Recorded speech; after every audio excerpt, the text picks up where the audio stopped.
வணக்கம், நான் ரஞ்சனி. கதைக்களத்துக்கு உங்களை அன்போட வரவேற்கிறேன். பொதுவா கதைகள் கேட்கறது அப்படின்னாலே சுவாரஸ்யமா தான் இருக்கும். அதுலயும் கிரைம், த்ரில்லர், ஹாரர் இந்த 3 ஜேர்னர்லயும் வர கதைகள் எல்லாமே இன்னும் கொஞ்சம் சுவாரஸ்யத்தை கூட்டி கொடுக்கும். இந்த வகையில இன்னைக்கு நம்ம பார்க்க போறது ஒரு கிரைம் த்ரில்லர் கதை தான். வாங்க கதைக்குள்ள பயணிப்போம். 23ஆம் தேதி காலை 9 மணி. உடம்ப வருடுற குளிரோட பெங்களூர் நகரம் மெல்ல ஏங்க ஆரம்பிக்குது. கிரைம் இன்ஸ்பெக்டர் ரங்கநாத் தன்னோட அலுவலக அறையில அன்னைக்கான பேப்பரை படிச்சிட்டு இருந்தாரு. வாசல்ல நிழல் ஆடவே நிமிர்ந்து பார்த்தாரு. உள்ள வந்த ஒரு இளைஞன் முகத்துல ஏராளமான சோகத்தோட, இன்ஸ்பெக்டர், ஐ எம் பாஸ்கர். நேற்று சாயங்காலத்திலேருந்து என்னோட மனைவிய காணோம். நீங்க தான் எப்படியாவது அவளை கண்டுபிடிச்சு கொடுக்கணும் அப்படின்னு ரொம்ப சோகமா குரல் உடைய சொன்னான். இன்ஸ்பெக்டர் ரங்கநாத் சுறுசுறுப்பானாரு. மிஸ்டர் பாஸ்கர், உட்காருங்க. உட்கார்ந்து அமைதியா எல்லாத்தையும் விவரமா சொல்லுங்க. சார், நேற்று நான் ஆஃபீஸ் முடிஞ்சு 7:30 மணிக்கு வீட்டுக்கு வந்தேன். வீடு பூட்டி இருந்தது. என்கிட்ட உள்ள டூப்ளிகேட் சாவியால நான் வீட்டுக்குள்ள போனேன். என் மனைவி வீட்டுக்குள்ள இல்ல. எனக்கு அது பெரிய அதிர்ச்சியை கொடுக்கல, சாதாரணமா தான் எடுத்துக்கிட்டேன். நான் எப்பயாவது அவ சினிமாக்கு போறதும் இல்ல தெரிஞ்சவங்க யார் வீட்டுக்காவது போறதும் இயல்புதான். அப்படிதான் எங்கேயாவது வெளில போயிருப்பா அப்படின்னு நினைச்சேன். ராத்திரி முழுக்க தூங்காம காத்திருந்த இன்ஸ்பெக்டர் அவ வரவே இல்லை. இன்னைக்கு காலையில என் ஆஃபீஸ்க்கு ஃபோன் பண்ணி லீவ் சொல்லிட்டு நேரா உங்களை பார்க்க வந்திருக்கேன். எனக்கு ரொம்ப பயமா இருக்கு இன்ஸ்பெக்டர். எங்க வேலை செய்றீங்க? Kadambari industries general manager. உங்க மனைவியோட பெயர்? வித்யா. வயது 27. ஓகே, ஒரு கம்ப்ளைண்ட் எழுதி கொடுத்துருங்க. பாஸ்கர் கம்ப்ளைண்ட் எழுதி கொடுத்தோன்னு இன்ஸ்பெக்டர் தொப்பியை அணிஞ்சுக்கிறாரு. எழுந்து நின்று பெல்ட் சரி பண்ணிக்கிறாரு.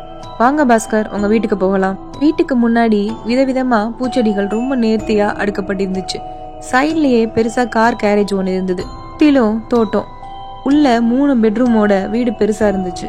பாஸ்கர், உங்க மனைவியோட சொந்த ஊர் எது? சென்னை. ஒருவேளை சென்னை போயிருக்கலாமே. இல்லை சார், இன்னைக்கு காலையில தான் எஸ்டிடி போட்டு அவ வீட்டுக்கு தற்செயலா பேசுற மாதிரி பேசினேன். அவ சென்னை போல. உறுதிப்படுத்திக்கிட்டு தான் உங்ககிட்ட கம்ப்ளைண்ட் கொடுக்க வந்தேன். இன்னும் அவ வீட்டுக்கு விஷயம் தெரியாது. குடும்பத்துல உங்களுக்குள்ள எதுவும் சண்டை, கோவம் ஏதாவது? இல்லை சார். ஆள்ல இருந்த தொலைபேசியை எடுத்து கண்ட்ரோல் ரூமுக்கு தொடர்பு கொண்டு வித்யாவை பத்தி சொல்லி தேட சொன்னார். கிட்ட அவனோட விசிட்டிங் கார்டை வாங்கிக்கிட்டாரு. வித்யாவோட சமீபத்திய புகைப்படம் ஒன்னையும் கேட்டு வாங்கிக்கிட்டாரு. விளம்பரத்துக்கு முன்னாடி, பாஸ்கர், கவலைப்படாதீங்க, நாங்கள் எப்படியும் வித்யாவை கண்டுபிடிச்சிருவோம்.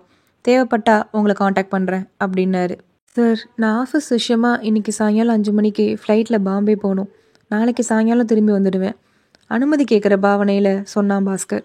ஒரு நிமிஷம் யோசிச்ச இன்ஸ்பெக்டர், நாளைக்கு தான் திரும்பி வந்துடுவானே அப்படின்ற நினப்பில், நோ ப்ராப்ளம், போயிட்டு வாங்க அப்படின்னு சொன்னார். பாஸ்கர் வாசல் வரையும் வந்து வழி அனுப்பினான். பாஸ்கர், உங்கள் காரில் ஸ்டேஷனில் என்ன ட்ராப் பண்ண முடியுமா? ஓ ஷூர். இன்ஸ்பெக்டர் கார்ல ஏறினோன்னு பாஸ்கர் கதவை சாத்தினான். கார் கிளம்பியதும் இன்ஸ்பெக்டர் டிரைவரை நோட்டம் விட்டார். உன் பேர் என்னப்பா? ரமேஷ் சார். ரமேஷ், இந்த கார் பாஸ்கரோட சொந்த காரா? இல்லை சார், கம்பெனி கார். இதான் அவருக்கு டிரைவரா? ஆமாம் சார். எத்தனை வருஷமா அவர் கார் ஓட்டுற? 2 வருஷமா சார். லாக் புக்லாம் மெயின்டைன் பண்ணுறியா? ஆமாம் சார், மெயின்டைன் பண்ணுறேன். நேற்று சாயங்காலம் என்ன டியூட்டி உனக்கு?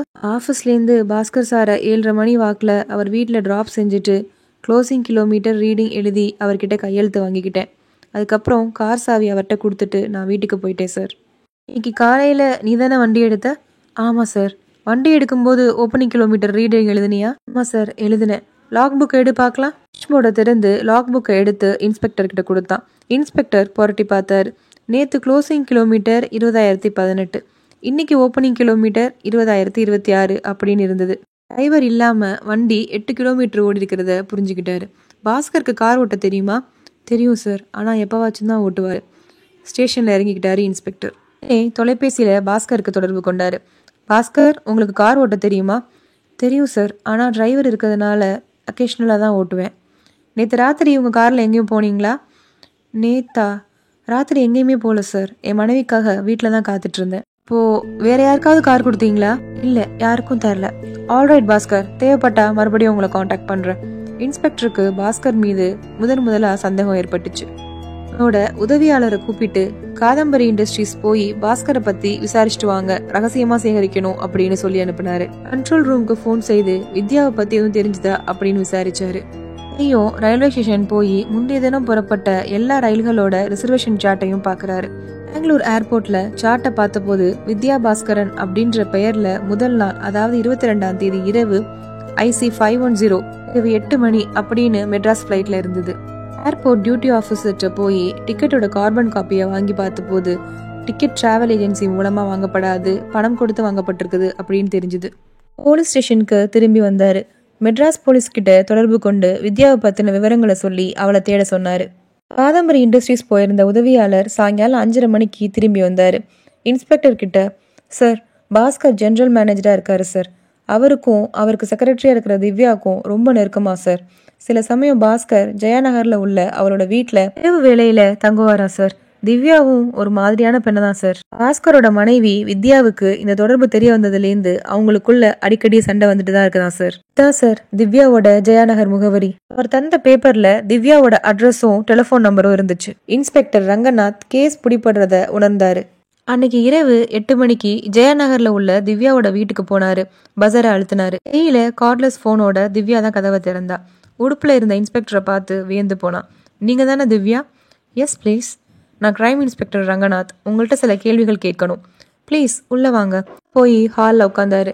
நேற்று சாயங்காலத்துலேருந்து உங்கள் ஜெனரல் மேனேஜர் பாஸ்கரோட மனைவியை காணோம். ஆமாம், இன்னைக்கு முழுசும் ஆஃபீஸில் இதான் பேசிகிட்டு இருந்தாங்க.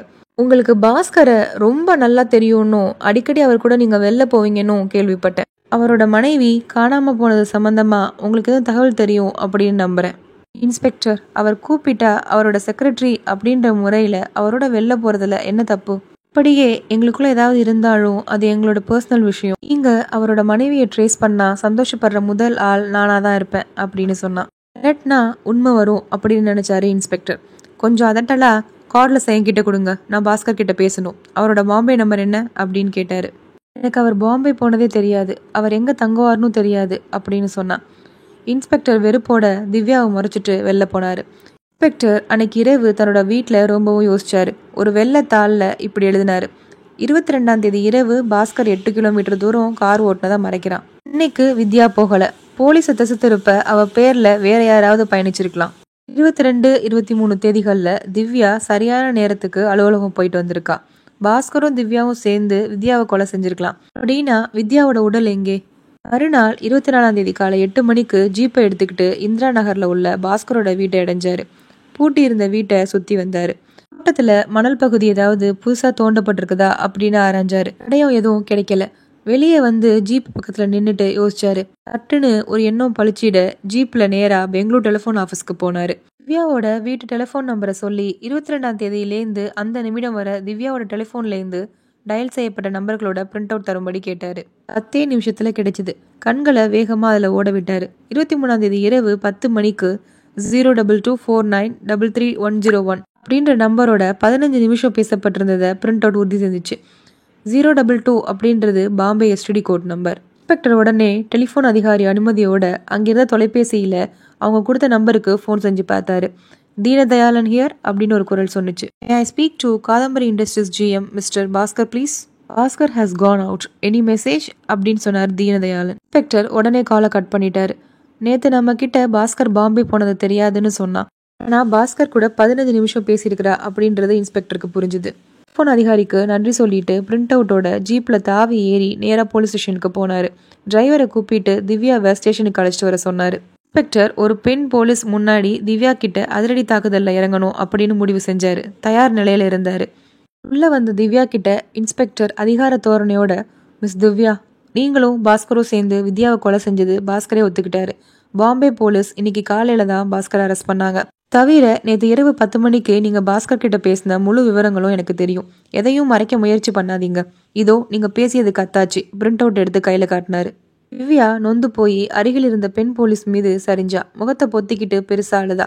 நாற்காலியில அமர வைக்கப்பட்ட இன்ஸ்பெக்டர், பாஸ்கர் சொல்றது எல்லாமே போய். எனக்கும் இந்த கொலைக்கும் சம்பந்தமே இல்லை. என்ன திருமணம் செஞ்சுக்கிறதாவும் அதுக்கு இடைஞ்சலா இருக்கிற வித்யாவை தீர்த்து கட்ட போவதாகவும் அவர் தான் சொன்னாரு. போலீஸ் திசை திருப்ப பாஸ்கர் தான் என்ன வித்யாவோட பெயர்ல 22ஆம் தேதி இரவு 8 மணி ஃபிளைட்ல சென்னை போக சொன்னாரு. பின்பு அதே இரவு 10 மணிக்கு பெங்களூர் மெயில்ல வேறு பெயர்ல திரும்பி வருவதற்கு டிக்கெட் தந்தாரு. வகையில அவருக்கு நான் உடந்தையா இருந்தது ஏன் குற்றம் தான். வித்யா என்ன ஆனான்னு எனக்கு சத்தியமா தெரியாது அப்படின்னு அழுகையுடனே புலம்பினான். இன்ஸ்பெக்டருக்கு திவ்யாவோட அழுகையில உண்மை இருக்கிறது புரிஞ்சுது. 22ஆம் தேதி இரவு வித்யா கண்டிப்பா கொலை செய்யப்பட்டிருக்கணும். ஆனா அவரோட உடம்பு எங்க அப்படின்னு கேள்வி அவருக்கு வந்துச்சு. இந்த 8 கிலோமீட்டர்ல தான் சூச்சமும் இருக்குது அப்படின்னு நம்பினாரு. பெண் போலீஸ் கிட்ட திவ்யாவை கஸ்டடியில வைத்திருக்க சொல்லிட்டு ஸ்டேஷனை விட்டு வெளில வந்தாரு. யோசிச்சாரு.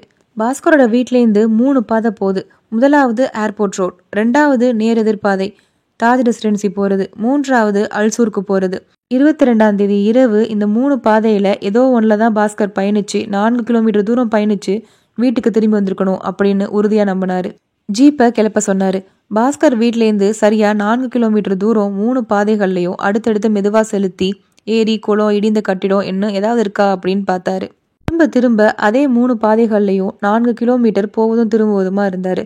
இன்ஸ்பெக்டருக்கு இன்னைக்கு என்ன ஆச்சு அப்படின்னு டிரைவர் வியந்து போயிட்டான். 5வது முறையா ஜீப் ஏர்போர்ட் ரோட்ல வேகமா போச்சு. தடக் தடக்குன்னு பெருசா ஒரு சத்தம் எழுப்பிக்கிட்டே போச்சு. உடனே இன்ஸ்பெக்டர் வண்டியை நிறுத்த சொன்னாரு. கீழே இறங்கினாரு. தடக் தடக்குன்னு சத்தம் எதனால வந்துச்சு அப்படின்னு ரோட்ல பார்த்தபோது வட்ட வடிவமான பாதாள சாக்கடை மூடி இருந்தது. ஜீப்பு அது மேல ஏறினதுனாலதான் சத்தம் வந்துச்சு அப்படின்னு புரிஞ்சுக்கிட்டாரு. ஜீப்புக்கு பக்கத்துல போய் கிலோமீட்டர் நோட் பண்ணாரு.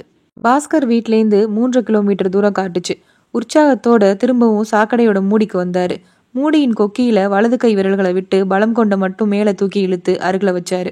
உள்ள ஹோ அப்படின்ற எரிச்சலோட சாக்கடை பாயிற சத்தம் கேட்டுச்சு. குடிஞ்சு பார்த்தாரு. இருட்டா இருந்துச்சு. குப்புன்னு நாத்தம் அடிச்சுது. சாக்கடை மூடிய ஒரு பலசாலி எளிதா தூக்க முடியும் அப்படின்றத புரிஞ்சுக்கிட்டாரு. பாஸ்கர் வீட்லேருந்து 3 கிலோமீட்டர் தூரம் இந்த பாதாள சாக்கடை. பாஸ்கரோட காரு உடனே வலது பக்கம் திரும்பி செல்ல முடியாத அளவுக்கு ஏர்போர்ட் ரோட்ல டிவைடர் இருந்துச்சு. நேரா அதே பாதையில 1/2 கிலோமீட்டர் தூரம் போய் டிவைடர்ல பிளவுபட்டு யூட்டர்ன் அடிச்சு திரும்பி தான் பாஸ்கர் வீட்டுக்கு போனோம். அப்படி போனா கரெக்டா 8 கிலோமீட்டர் தூரம் ஆகுது அப்படின்றத கணக்கு பண்ணாரு இன்ஸ்பெக்டர். இன்ஸ்பெக்டருக்கு உற்சாகம் கரை புரண்டுச்சு. சாக்கடையை மூடினாரு. ஜீப் டிரைவரை கார்பரேஷனுக்கு அனுப்பி ஆட்களை கூட்டி வர சொன்னாரு. 1/2 மணி நேரத்துல எல்லாம் பாதாள சாக்கடை மூடி திறந்து உள்ளே இறக்கப்பட்டாங்க ஆள்கள்லாம். 2 நிமிஷத்துல பதறி அடிச்சுக்கிட்டு ஆட்கள்லாம் மேல வந்தாங்க. முகத்துல கலவரத்தோட, சார் உள்ள ஒரு பொம்பளையோட பாடி இருக்கு சார், பதற்றமானாங்க. இன்ஸ்பெக்டர் பிணத்தை வெளில எடுக்க உத்தரவிட்டாரு. வெளியே எடுத்ததும் வித்யாதான் அப்படின்னு உறுதி செஞ்சாரு. பாடியை போஸ்ட்மார்ட்டத்துக்கு அனுப்புனாங்க. உற்சாகத்தோட போலீஸ் ஸ்டேஷனுக்கு போனாங்க. பாஸ்கர் தங்கி இருக்க பாம்பே நம்பருக்கு ஃபோன் பண்ணி திவ்யாவை காதல் துணியில பாஸ்கர் கிட்ட பேச சொன்னாங்க. அன்னைக்கு மாலை ஃபிளைட்ல பாஸ்கர் பெங்களூர் திரும்புறதா திவ்யா சொன்னான். ஏர்போர்ட் போய் பாம்பே ஃபிளைட்டோட வரவுக்காக கையில விலங்கோட காத்திருந்தாரு இன்ஸ்பெக்டர் ரங்கநாத். இது எழுத்தாளர் எஸ். கண்ணன் அவர்கள் எழுதிய புலன் விசாரணை அப்படின்ற சிறுகதை. கதை எப்படி இருந்தது? உங்களுக்கு பிடிச்சிருந்தா கதையை பத்தின உங்களோட கருத்துக்களை மறக்காம கமெண்ட் பாக்ஸ்ல தெரிவிங்க. மீண்டும் ஒரு நல்ல பதிவோட உங்களை சந்திக்கிறேன். நன்றி.